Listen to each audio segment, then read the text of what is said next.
Ito raw ang tunog na inaawit ng Black Shama o Siloy. Yan, nandyan. Wow, nandyan. Sige, tawagin mo. Na higit sa isang dekadang halos hindi naririnig sa Alcoy. The Shama is one of the most beautiful birds that can sing in the forest. Mapakinggan pa kaya namin ang pagkanta ng Siloy? Ang tahimik na umaga ng mga Lagsaw. Mukhang mabubulabog.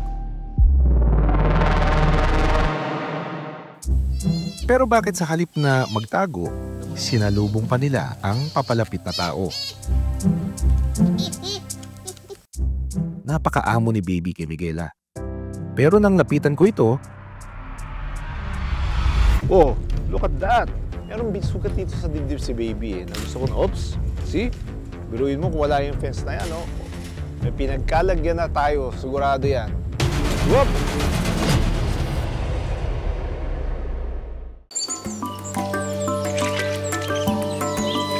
Sa kagubatan ng Nugas sa bayan ng Alcoy sa Cebu, may humubuni. Maya-maya pa, ang kasama kong si Pedro, ginagaya na rin ito.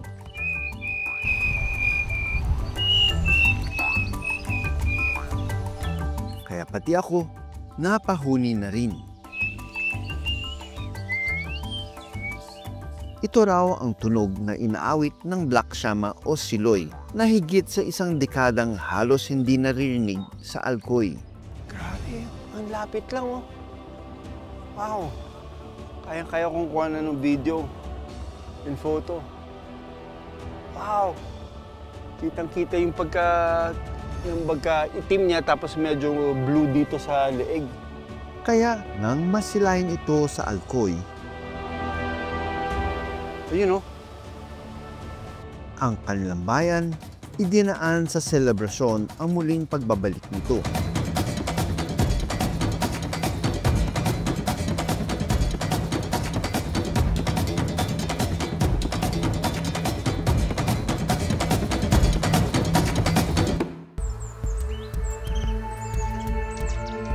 Ang natitirang gubat sa Nugas, Cebu, nasa 1.6 hektarya na lang.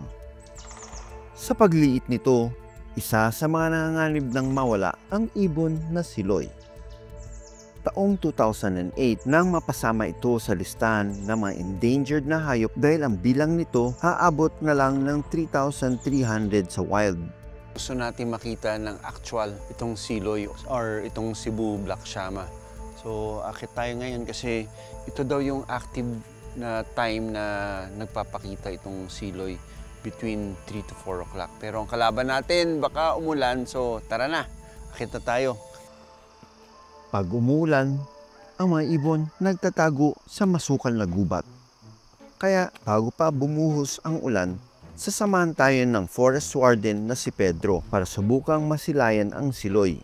Parang hindi ko maalala na ganito ka layo yung pupuntahan. Nung tinanong ko si Kuya Pedro, sabi niya, gaano kalayo? Hindi malapit.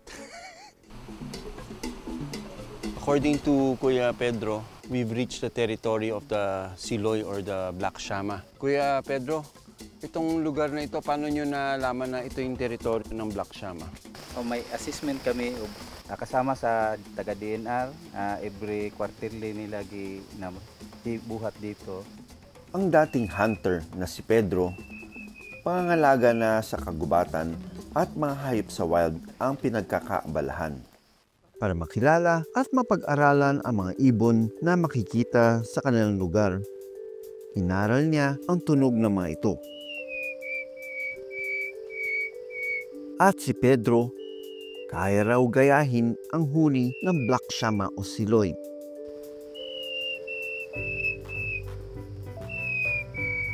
Matapos ang ilang huni, tila may sumisilip sa amin. Oh, nandun na. Ito, malapit. Yan, nandyan. Wow, nandyan. Sige, tawagin mo. Yun, ito. Kita mo, Dok? Yun, yung malaking puno. Yun sa kabila. Yun sa likod. Ginagaya niya lang yung sipol ng Black Shama. Wow, we still have this very little chance of luck. Akala ng Siloy, kapwa ibon ang humuhuni. Ayun, nasa baba. Yes, we have the black shama in action. Ayun. Wow. Wow. We only have this small window of trying to see it kasi itong panahon na ito, pag umulan, kinakabahan na si Pedro na hindi natin makita. Pero nagpakita pa rin itong black shama. Hindi pa siya kumakanta pero pinapalibutan niya tayo.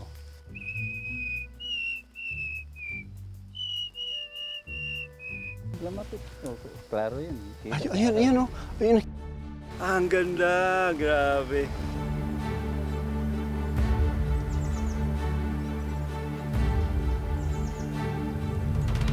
Kung ganitong panahon nagpapakitang gilas siya, mas maganda kung may araw na. Ang ulan, pabagsak na. Bubuhos na yung ulan, kaya kailangan nating bumaba. Dumadating ng fog. Maliit ang itsura ng mga Siloy. Pero higit itong nakilala dahil sa pagkanta nito. Muli naming susubukan na makita at maidokumento ito. Si Pedro muling humuni para tawagin ang Siloy.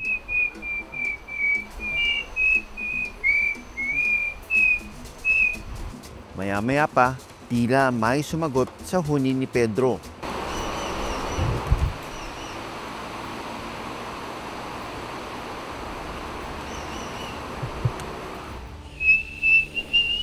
Ang ganda ng huni niya.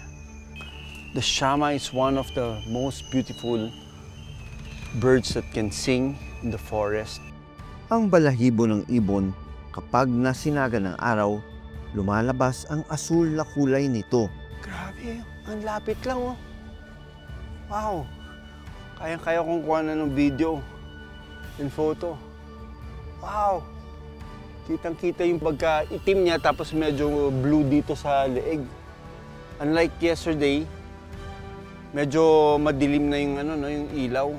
Pero ngayon, tamang-tamang sapol ng ilaw sa kanya galing sa sun. Naabutan naming naglilinis ng kanyang katawan ang Siloy. Tapos yung tuka niya, napakaliit lang. This indicates that it feeds on insects. Unlike mga fruit eaters, medyo mahaba ang tuka niyan. At medyo mas malalaki ang tuka. Pero ito, it's designed to eat insects. Tila nagpakitang gilas pa ito sa kanyang paglipad. At yung lipad niya, very smooth yung lipad niya pag ganun-ganon. Alam niya na protected na siya, kaya ganyan na ang behavior ng ibon na ito. Kinikilala bilang last forest patch ng Cebu ang Alcoy. Maliban sa tulong ng DNR at mga pribadong sektor, ang pangalaga ng mga lokal ang siyang naging daan para mas lumago ang kagubatan. Matapos ang halos 17 taon, ibinaba na ng International Union for Conservation of Nature o IUCN ngayong taon ang estado ng Siloy bilang least concern mula sa pagiging endangered nito. Ibig sabihin, muli itong dumami sa natitirang gubat ng Cebu. Dati, walang nagprotektar sa kanila, hinahunt sila. Almost 20 years na ang mga lokal dito sa Alcoy is nagprotect na sa kanila. Dumadami na sila. Ang kanilang komunidad nagtutulong-tulong din para mapangalagaan ang Siloy. Naghanap kami ng mga tao nga para i-train namin sa Wildlife ID. Mag-lecture kami, may 2 sangyaw youth volunteers pa kami noon. Nagising ang mga tao dito sa Nuga sa Alcoy. Yun, doon nalaman namin ang mga kamalian na ginagawa namin noon. Sa pagbabalik ng Siloy, sinimulan din ang taunang pagdiriwang nito sa bayan ng Alcoy. Paraan nila ito para higit na makilala at maprotektahan ang natatanging ibon sa kanilang lugar. This is to celebrate our very own Siloy or Black Shama bird. So ngayon may mga forest wardens kami na nagbabantay. Sila yung nagpro-protekta at nag-i-educate ng aming mga tourists at mga Alcoyanos po about sa Siloy dito sa aming lugar. Mahalaga yun. Itong mga klase, dito lang yung makita. Kailangan natin paramihin dito para ma-preserve natin sa mahaba ng panahon. Makikita pa sa mga bago lang na isinilang ngayon. Gubat ang pundasyon ng kanilang populasyon. Sa pagliit nito, maaring hindi lang ibon ang posibleng maubos sa mundo. Kaya sa simpleng paraan, proteksyonan ang gubat at magtanim ng puno.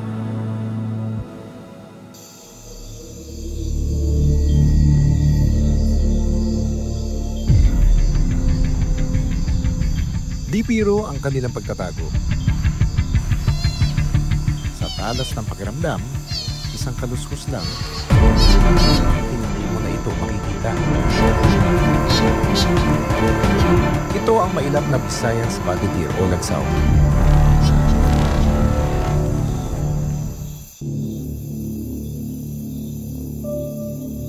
Ang tahimik na umaga ng mga lagsaw, mukhang mabubulabog. Pero bakit sa halip na magtago, sinalubong pa nila ang papalapit na tao?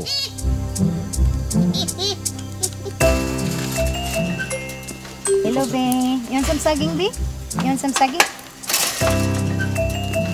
Aba, friends pala sila. Baby. Biglang nabuhayan ang lagsaw na makita ang caretaker na si Miguela. Oras na ng kanilang almusal. Ang pagkain ng saging na saba. Ang lagsaw na ito, nagpapasubo pa kay Miguela na parang bata.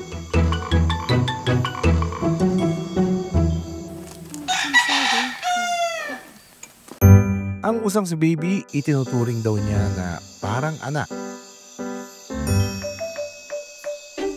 Habang hinihimas, napapapikit na si Baby. Aba, sarap buhay.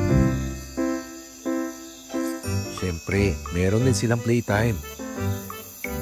Paboritong laruan daw ni Baby ang lagayan ng tubig. Gamit ang kanyang sungay, papagulungin niya ito. At ibabalik kay Miguela. Si Baby, hindi nag-iisa. Kasama rin niya ang maiilap na sina Jenny at Shai. So itong lahi ng deer na ito is one of the rarest. Si Baby yung nag-iisang lalaki dito. There are two female deer and siya lang yung nag-iisa. Galing ito sa Silliman University. Kinuha nila at tinransfer dito para dito alagaan muna. No? Of course, they have official permits for this kind of enclosure and for them to keep them here. No? Dinala raw dito sa Luay Bohol ang mga lagsaw para subukang paramihin. Itong si Baby was born in captivity. So hindi na siya pwedeng i-release back into the wild. But they're here because gusto nila magparami. Paparami sila ng mga usa. So when yung parents ni Baby namatay, humiram ulit sila ng loan ng 2 female deer sa Silliman University. With their approval, they were given 2 para mabuntis. So they're waiting for them to get pregnant. Napakaamo ni Baby kay Miguela. Pero nang lapitan ko ito, hindi basta-bastang hayop ang piniling alagaan ni Miguela. Dahil ang Visayan spotted deer o lagsaw, endangered o nanganganib ng maubos sa wild. Ayun yung distinct na karakteristik to itong mga lagsaw na to. Tignan mo yung spots dun sa katawan nila. May makikita kang mga spot-spot na ganyan. Sabi nila, ng mga experts, they use that to blend in their environment, no? Para makapagtago sila. Endemic sa Pilipinas ang lagsaw. Matatagpuan ito sa Visayas tulad ng Negros at Panay Islands. Bakit kayo nahilig sa mga usa? First time, pumunta kami ng Dumaguete. Nag-research kami. Nakita namin yung yung lagsaw sa Silliman. So, doon nagsimula, nakita nyo lang. What about it that captured your interest. Iba talaga siya sa ibang usa, di ba?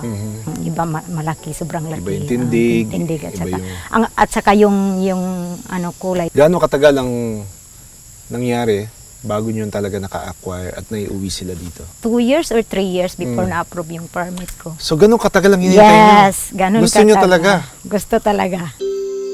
Una nilang nakuha ang magulang ni Baby sa isang nag-aalaga ng usa sa Dumaguete. You have an agreement sa Silliman University? Yes, we have a papers agreement, MOA agreement. Layunin ng Center for Tropical Conservation Studies ng Silliman University na paramihin ang lagsaw sa pamamagitan ng conservation breeding. Hirap talaga, yung requirements pa lang ng DNR, sobrang hirap na. Kasi first requirements is kailangan you have a capacity. Of course. And you have a facility. Yes. And then next, you have a on vet. Taong 2019, namatay ang magulang ni Baby dahil sa katandaan at stress. 6 na taon na si Baby sa kanyang pangangalaga. Lalaking usa lang ang tinutubuan ng andler. Kada taon, napuputol ito kapag tapos na ang mating season. Pero makalipas ang 3 hanggang 5 buwan, muli itong tumutubo. You would notice, itong si Baby, lalapit dito, would say hi, would investigate, and would try to observe us. But every time na parang manunuwag, no? Kita mo yung horns na yan that can actually hurt us kung sakaling mag-attempt tayo pumasok sa loob. Whoop! Biruin mo kung wala yung fence na yan, no? May pinagkalagyan na tayo, sigurado yan. Tinatayang nasa 700 individual na lang ang natitirang lagsaw sa wild. Itong lagsaw is one of the rarest species of deer in the whole world. Kasi kakaunti na lang sila sa ang population nila sa wild, no? Because of habitat loss and extreme poaching. Kaya isa sa mga project ng Silliman University ay paramihin yung kanilang lahi so that we can repopulate the forest back again with this deer. Ang lagsaw na si Shai mukhang butis na raw. Pero dahil kasama niya si Baby sa enclosure, hindi ko masuri ang babaeng lagsaw. Kailangan munang antayin kasi na matanggal ang sungay ni Baby para makapasok sa enclosure. Ang lagsaw naman na si Jenny, hiniwalay muna. Posible kasing mag-away ang 2 babaeng lagsaw kapag nasa isang enclosure lang. Pero si Baby, kahit may bakod, tuloy pa rin ang pandiligaw kay Jenny.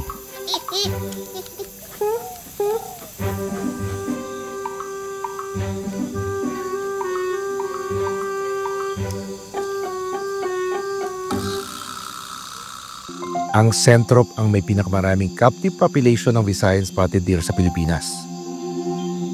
Mula sa 7 individual, naparami nila hanggat mahigit na 40 lagsaw ang nasa kanilang pasilidad sa loob lamang ng 3 dekada. Napansin ko na may sugat sa dibdib si Baby. May nakita akong sugat dito kay Baby, doon sa leeg niya, no?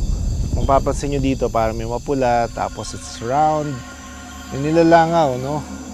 Karaniwan yan, siguro nakuha niya sugat dito sa enclosure o kaya kagat ng mga insekto or sa viral infection na usually results on its own. But since it's a wound, treat na rin natin kasi yun, sayang yun. Try lang natin na humingi ng tulong dito kay ma'am kasi kay ma'am lang siya lumalapit eh. Hahawakan lang yung sungay and then lilinisin lang natin, bibigyan natin ng gamot. Okay. Okay na. Yeah. Okay na. Okay na, be. Okay na, be. Nakita ko ang dedikasyon at pasensya ni Miguela para sa mga lagsaw. If you want to really take care of wildlife, you have to go through the right process. Yes. May permits, meron kayong infrastructure, meron kayong capability. Hindi yung kukuha lang tayo sa wild, lalagay mo siya sa kulungan, tas bahala na. Bahala yan. Diba? Ganun na nangyayari doon sa Iran eh. Madami. But this is how you do it properly. You go through the right venues, you secure the right permits, and you make sure that you have the capability to provide for them. In goal kasi endangered na talaga. So, I think kung marami na hindi nakakasya sa facility, why not? Need to balik in, return it in Negros. So ibabalik sa Silliman University. Kasi sila may protected area talaga sila sa mga breeding nila na doon nila i-release sa wild. Yes. Mahirapan pero handa si Miguela at ang ilang nating eksperto na tulungang makapagparami ang mga lagsaw. Magsisilbi itong pag-asa para sa paubos na lahi ng ating mga buhay ilang. Maraming salamat sa panonood ng Born to be Wild. Para sa iba pang kwento tungkol sa ating kalikasan, mag-subscribe na sa GMA Public Affairs YouTube channel.